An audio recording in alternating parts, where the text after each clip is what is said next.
Hello and welcome to the Guru Is You podcast. I'm your host, Laura Wall. This podcast is all about people who found unconventional methods to heal themselves physically, mentally, emotionally, and spiritually.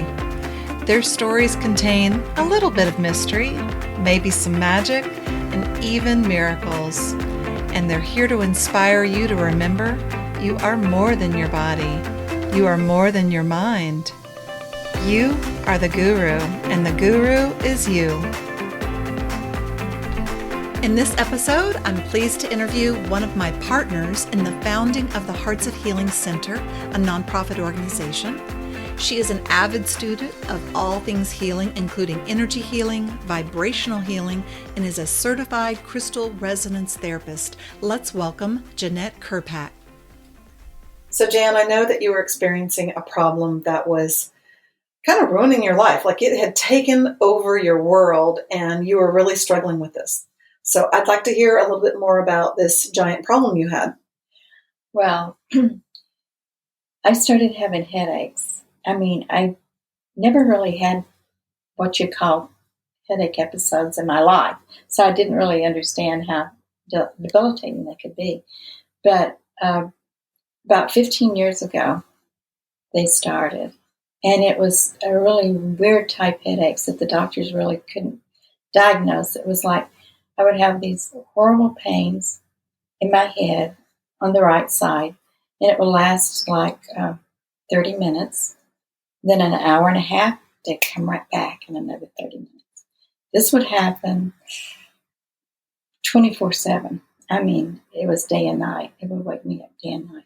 And so, of course, I went to the doctor. Well, he didn't really know how to diagnose it, so he sent me to a neurologist. And they went in and took x-rays and CAT scans and all this stuff, and I didn't have a brain tumor or anything, Yay. Yeah, thank God for that, but they couldn't figure out what it was. So he started giving me medications. I took actually 12 different, over a period of a couple of years, 12 different medications that just absolutely, I couldn't keep taking any of them because they just made me crazy. You were in the prescription a month club? Yeah, pretty much. It was just unreal. They'd even make me so sleepy that I, couldn't, or they wouldn't do any good, or they'd make me, a couple of them I was contemplated suicide, and that is not me. So I'm telling the doctor, all I want to do is cry all the time. What's wrong with that? And I'm like, are you kidding? That's not me. I'm not a sad person. So I was just devastated, and nothing really helped. Wow. And it sounds really frustrating because you weren't always being heard by the medical professionals, or they were trying to do their best and they'd put you on something new. And I'm sure you were both hopeful. Yeah. And then it might have crazy side effects like you're asleep all the time and you can't function. So right. You're either not functioning from headaches or not functioning from being out of it or crying. Right. Yeah, right. Those were your options. Gosh. And they were cycling is what I'm hearing. Right. So you'd get a big surge of inactivity and then it would go away. That would be confusing too, because it almost feels like, oh, good, it's finally gone. Exactly. And tricked you into thinking you're okay. Yeah, exactly. And when they come on, I would just start crying. Tears on the one side, my nose ran with tears and all this. And I looked like some kind of cyclops or something. My face would get all contorted, Were you aware that you were crying? Or was it just like automatic? Tears, but it wasn't like I was crying. There's nothing coming out this side. Gotcha. So it was like a physical reaction, not necessarily an emotional reaction. Right. Wow. Yeah. It must have been really scary too. It was because, and then, not to be able to, I even went to, a psychologist and everything anybody offered me, I went and tried. Yeah. I was desperate. I'm like, I can't live like this. Wasn't living. Well, take me back a little bit before this problem, because when you were saying, when you were contemplating suicide, you're like, that's not me. So let's go to the before the problem. And did you have any signs leading into this? Like, did you have lightweight headaches, or did this just come on all of a sudden? It just came on all of a sudden. Well, kind of to go back, I had been in a very abusive marriage for 26 years. And when I got out of it, and I didn't have headaches all during that time, but when I got out of it, remarried, very happy, beautiful life, then they started. And this was so, I'm like, why now? Yeah, exactly. When you turned your life around, really, exactly, right? Exactly. And then you get hit with this kind of almost like an aftershock. Right. Well, and then my psychologist is like, you have PTSD. And I'm like, after it's all over, the trauma's over, your body allows you to start processing it. So, yeah. So that's kind of. So what did they recommend for the PTSD? Oh, I had to, it was like counseling once a week for a whole year I went. And it, maybe helped a little bit, but it didn't, I'm sure it helped my emotional part, but it didn't really get rid of the physical. Right. Wow, you really went through the ringer with that. And you really were very proactive about trying to find solutions. Oh, definitely. And I know, I would be on the internet just constantly, headaches, how to cure headaches and everything I could read or find, I like, I'm going to try this, I'm going to try that. So what was the solution? Did you find something on the internet? Well, actually, it was really kind of strange the way it happened because, like I say, this was my whole life. That's all I could think about, Well, yeah, it was a debilitating condition that took over. Right. I was just consumed with it. So during that time, because of the PTSD and everything, I didn't dream. I'm sure I did, but I never remembered any of them. And I also lost my long-term memory. It was like, yeah, it was really crazy. I was in a real mess. And so one night... So like you couldn't remember from 5 or 6 years ago things that went on. And then at night, you wouldn't have dreams at night when you say dream. Right, right. Now, I came back to Texas during that time. I'd been away for like 40 years, and I couldn't remember people that I used to know. I couldn't remember places. I couldn't remember events. It was really... I didn't even want to be around anybody because I was so embarrassed that, you remember this stuff? And I'd just be sitting there like a deer in the headlight, couldn't. Wow. Nothing. Did that make you feel even crazier? Exactly. And I hate to put words in your mouth, but that's what I'm thinking is you're thinking I just have this physical problem, and you're going to counseling, right? And yet you can't seem to have this recall.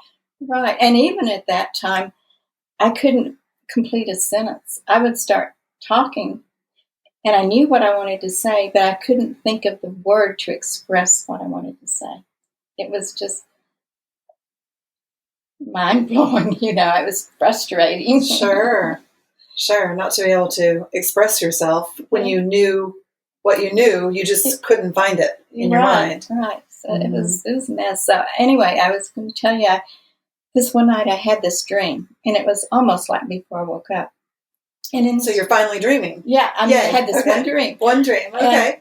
And that's why I guess it was so overwhelming to me. But anyway, I dreamed that I was in a shopping center, and it was kind of dim in there. But it was like in the middle of the aisle, there's this really long table. And on the table was a beautiful object. And in my dream, I didn't know what it was. But it was pink and purple and sparkling. It was gorgeous. It was huge. And everybody else in the shopping center just kind of walked by like they didn't even notice it, like it wasn't even there. And in my dream, I felt like it hurt me because why wouldn't they notice this beautiful thing? It was almost like it was part of me. It was crazy, how dreams are. And then all of a sudden, this voice said, "This is only the tip of the iceberg." And then I woke up, and I thought that has got to mean something. Because I'm like, I never dreamed. And it's like, what was that? Was that an iceberg? It was shaped kind of like a big, piece of ice. But I thought, no, it wasn't melting. I was just trying to figure it out. And I'm like, oh, I didn't know. So anyway, a couple of days later, I'm back on the computer trying to find something for my headaches. And I came across this site, and the picture was of a crystal that looked just like the one in my dream. Yeah, and Oh my gosh. and I was like, oh my gosh, yeah. So I get into the site and I started reading, and it was how to heal yourself using crystals and meditation. And I thought, I feel like this is something I need to, I'm being led to, is what I really felt. I'm going to pause you there for a moment. You said, I feel like this is something that I was being led to. So was that something like, how did you know that? Like, what was the knowing sense that you had with that?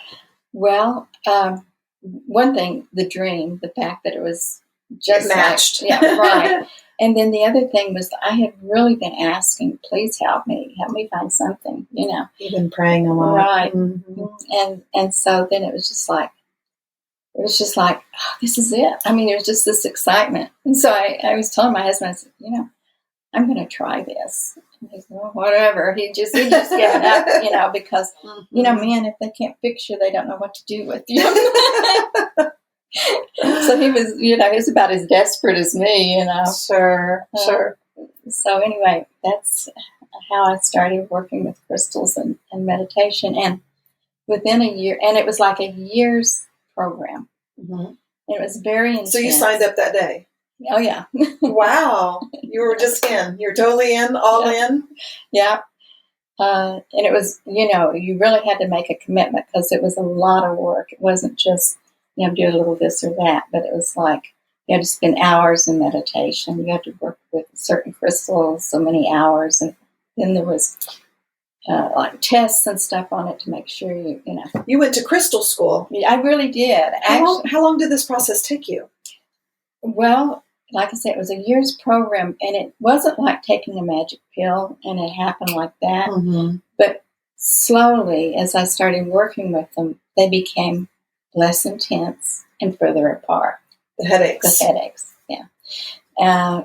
And sometimes I think, they're over, and then maybe I'd go several weeks, and then they'd come back. Mm-hmm. So it was like they were chronic. After 10 years of headaches, it didn't go away overnight, but eventually, within the year, they did. So when you took this program, or you were studying about it, your whole intention was just like you were trying to learn them and heal yourself. Right. And with the meditations that you had to do with them, it was a lot of it was working with what they call the primus meditation, which is just learning how to ground yourself, open up, and bring love and light into your heart. Beautiful. Because what they taught us was the frequency of love is actually what heals you. So I want to pause for a moment so our listeners can hear that and take that in. Say it one more time. The frequency of love is what heals you. Because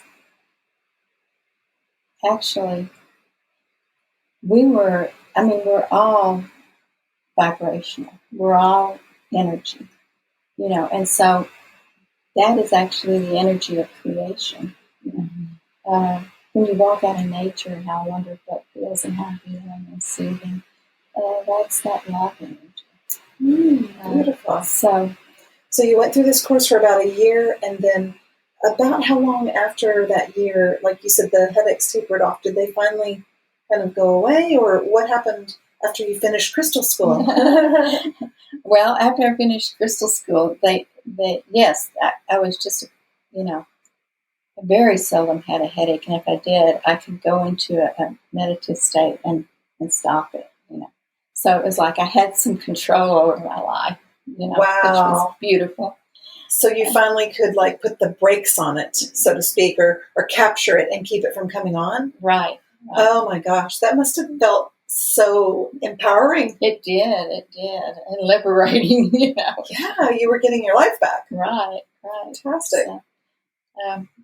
And so after that year, and I was doing so wonderful, I told there was you could take another year's course to help other people, to do crystal resonance therapy. If the instructor thought you were, up for it. So anyway, I told my husband, John, I said, this has been such a miracle for me. I would love to be able to do this to help. There might be other people out there that need help, that can't find it through, regular medical facilities. So he was like, oh, I don't care, do whatever you want, And the thing of it is, he saw that I was healed, and it was such a miracle. But, he's 30 years military, so he's very, logical thinking. Practical. Exactly. And this was, kind of out there, especially with the crystals and meditation and everything. So, but even though they kind of put you up, he still supported you. Like, even though he didn't say, oh my God, this is a miracle, he still, in his own way, was supportive of what you were doing, right? Right. Yeah. And it was funny because it worked out. Because I did. I went ahead and signed up for the next year. But in signing up for the next year, I had to have 2 practice clients that would agree to let me practice on them for a year. Practice. More commitment, not just from you, but from other people. Right. And at that time, I did. I was pretty new to San Angelo. I'm pretty recluse with all of the headaches and stuff. So I didn't know a lot of people, and I didn't know anybody. I didn't even know if there was a crystal shop in San Angelo, And I didn't know anybody that I felt really very comfortable with asking them to do this. But I found it was kind of weird. Yeah, to say it. It was kind of weird. I mean, It's a kind of weird thing to do. Yeah. I mean, it was weird for me, but I mean, it worked. So, and it really changed my perspective on a lot of things. But so anyway, I finally got the courage to ask a couple of ladies, and time for the class to start. One of them happened to be in Europe for a month, and it was like, no, what am I going to do, So, and I didn't really know anybody else. I felt, like asking. So I asked my husband, I'm like, sweetheart, would you mind being my practice client? And of course, he's like, I don't believe in this stuff. He didn't you can insert an expletive. This is an over 18 show. You can. Crap. Oh boy, she's rolling out the expletives now. Okay. And I said, there's absolutely nothing to believe. I said, all you have to do is lay down on the table and let me practice on you. You can go to sleep. It doesn't make any difference. He's like, well, I don't know, but I'm telling you, it probably isn't going to work on me because I don't believe it. I said, honey, you do not have to believe it. It's nothing to do with your belief system. I said, it's energy working with electromagnetic energy of the crystals. And so he's like, all right. So he did it. And it's so amazing, I have to tell you this, because within... Did you convert him? Is he a weirdo now? Does he hold crystals at night? No. He's not as weird as me, but it did help a little bit because he, we're older. Old, not, okay. But he had a lot of medical issues. And so he had to go in to get his blood work done and get a doctor's appointment every 6 months. And so 6 months into this program, he had to go get his blood work done. And believe me, he had been getting on that table. He'd been falling asleep like that, snoring his head off every time I work on it. So, He was keeping up his end of the bargain, though. Exactly. And you were doing your stuff, so everybody was happy. Exactly. So, anyway, he came home from his appointment. I said, honey, how'd it go? I said, how'd your blood work come out? He said, you're not going to believe this. He said, but my blood work was almost perfect. He says, the best it's been in forever. And I'm like, really? I said, well, do you think maybe something we're doing here with the crystals is helping? He says, well, it could just be a lot of things. Who knows? I mean. But the funny thing is, Laura, is, we have a lot of older friends that have a lot of health issues. Mm-hmm. And so he started, when somebody would start complaining about this, that, or the other, their health problem, he'd say, well, you ought to come over and let Jan do her thing on you. Okay, so let's just back up for a moment and recap this for the listeners. So he said, do whatever you want. So somewhat supportive. Then he got roped into being a guinea pig and committed to sleeping, and he did. And then he got a great bill of health, but he still didn't believe it.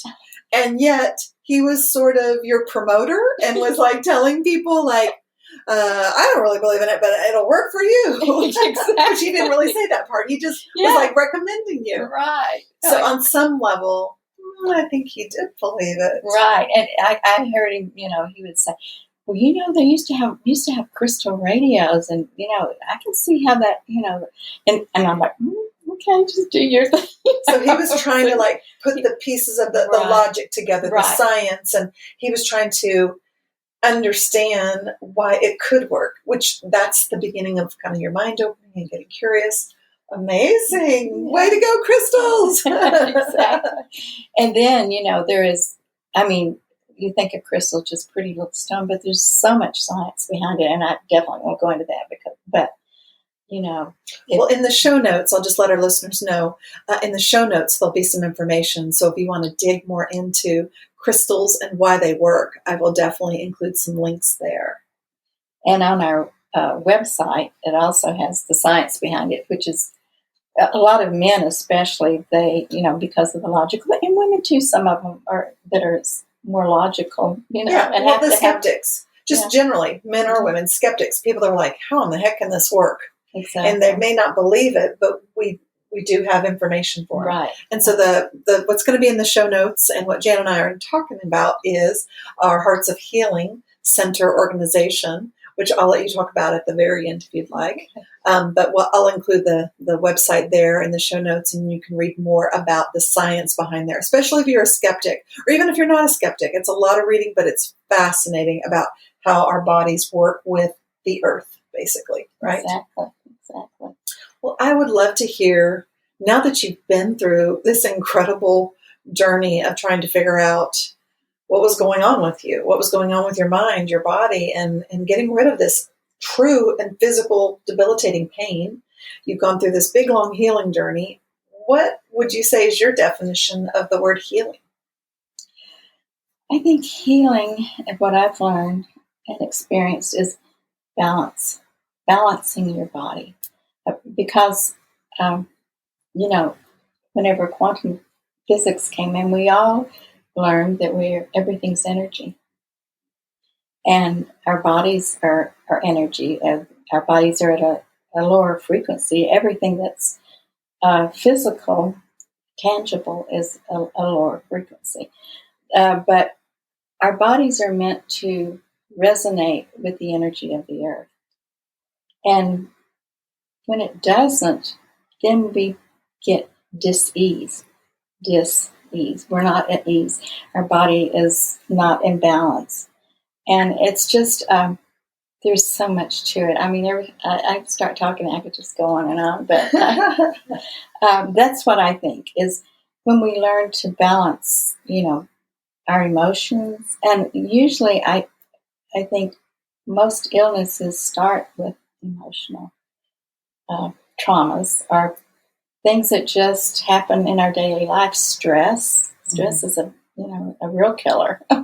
Yes. Can cause a lot of things, and that's because we've disconnected from the electromagnetic energy of the air. So if you were to speak to anyone out there who's listening, and maybe they're suffering from some sort of debilitating problem, maybe they've got those migraine or headaches, maybe they're not even migraines, but headaches, or maybe they're dealing with something else. Maybe they think crystals are crazy, but is there anything in particular that you would like to say to them about their own healing journey?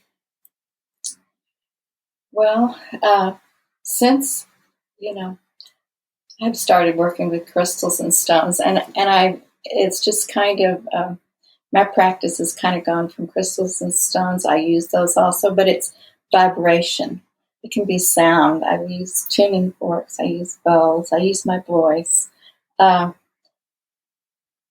I think in this new age, so to speak, in our quantum, as we're learning more and more, that it's going to, our medicine, so to speak, is going to take on a whole new level. or it's going to be so different now because we're going to learn how to work with energy and vibration to heal our bodies. So if someone's seeking and they're trying to figure out how to take care of themselves in a different way, what might you tell them? I'd say, I would say, check into Hearts of Healing Center. A perfect plug, a perfect segue. Well, let's talk a little bit about Hearts of Healing, the center itself, because I would love for you to just kind of tell a little bit about your vision. And then again, I will include this in our show notes so you can check it out for yourself, the website and the work that we do. So tell me a little bit about how this came to life. Well, like I said, I had been practicing crystal resonance therapy for several years, about 6 years. And I kept thinking, and I worked with a lot of people, and I was told, to charge a certain amount, because this was, what you're supposed to do. But I never felt really comfortable with saying, well, you owe me this because I'm giving you that. To me, it was such a beautiful gift that I wanted to share it. Mm-hmm. But then it just came to me one day that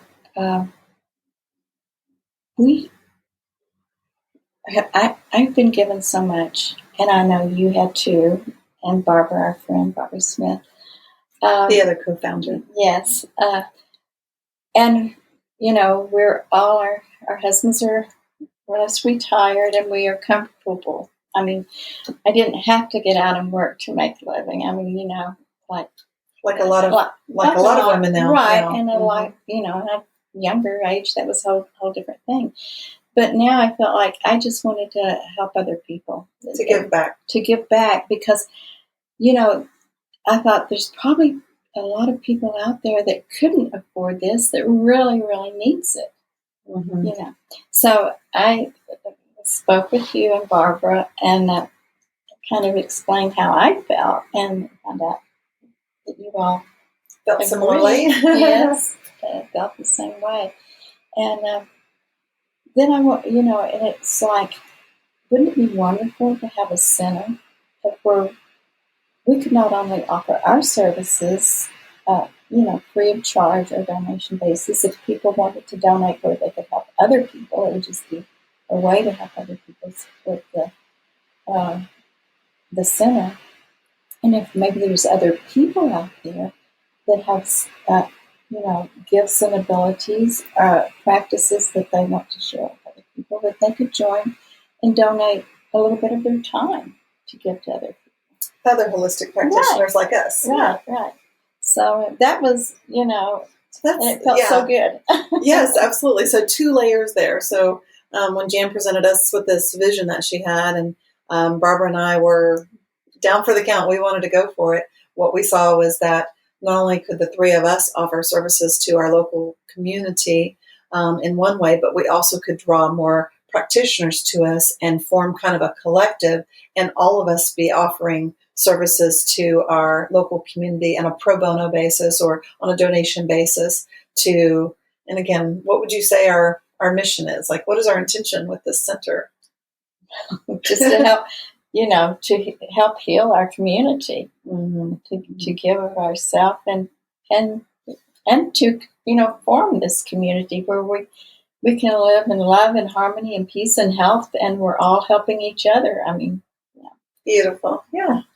Well, and thanks to COVID, and I'm going to put her on the spot here, but thanks to COVID, this has pushed both Jan and I to look beyond our community. So at first we were thinking of having a physical center, and people would physically come and get all of our services. And so Jan and I both work from our homes, and Barbara does as well. And we offer our individual healing modalities. But with COVID, we couldn't see as many people. So what have you been doing instead? How do you help people with crystal resonance therapy now? Well, actually, I do it online or on the phone because there is no distance in energy and your intention. So actually, it kind of pushed me into I had done a little bit just with my family because all of my children live out of state, 7 children. And so I had, kind of worked with them a little bit. So I knew it was possible. And it was like, boy, Mom, I can feel it. It feels like your hands are on me. It feels like the energy is moving through me, and I'm like, that just gave me some chills. So I started, having people like use a Zoom call or a FaceTime call. And then I would have them lay down and just like they were in my office. And then I would just do it distantly. And everybody I worked on was like, wow, that's unbelievable that you can just feel that energy like you're almost touching it. It's like a whole nother level. Right, right. Because we are so used to doing things in person. And then we've kind of been pushed to do more things online. And it's almost like you're in the advanced part of your class. Like it's teaching you, reteaching you all the stuff that you learned in the course, that energy is energy. It's always connected. Right. You're in the advanced course. You didn't even know it. Yeah. Well, I was kind of pushed into it. And bless you, Laura, because you have just pushed me into this technology. That is not easy on someone a little older. Chronologically, she is older than I am. But for those of you that are listening to the podcast, you can't see. On the inside, she's about barely 21. She'd get carded. Otherwise, her and her husband enjoy dancing all the time. She's got a super young spirit. So, well, Jan, thank you so much for being here today. I really appreciate, and I know the listeners will appreciate hearing all about your healing journey and the encouraging idea that we can be healed at a distance with all types of modalities. So thank you. Oh, thank you for having me. It's really been a pleasure. If you have come this far, I want to thank you so much for the gift of your attention. To hear more amazing healing stories, please subscribe. This podcast has been brought to you by the Hearts of Healing Center. It's a nonprofit organization dedicated to bringing more light, love, healing, and hope by freely offering holistic healing services to our local and global community. To learn more about us and to see more details from today's episode, be sure to check out the show notes. And don't forget, you are more than your body. You are more than your mind. You are the guru, and the guru is you.